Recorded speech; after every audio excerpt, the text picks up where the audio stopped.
फ़लस्तीनी निजात और मुत्तहदा अरब अमारात में मुकीम हसीना नादेन अय्यूब ने मिस यूनिवर्स मुकाबले में शिरकत का ऐलान कर दिया है। वाज़ेह किया है कि हर उस फ़लस्तीनी औरत और बच्ची की नुमाइंदा हूँ जिनकी हिम्मत और अज़्म दुनिया को दिखाया जाना ज़रूरी है।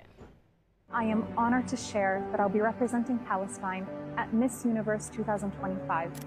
At a time when the world's eyes are on our homeland, I carry this role with deep responsibility. It's more than a title.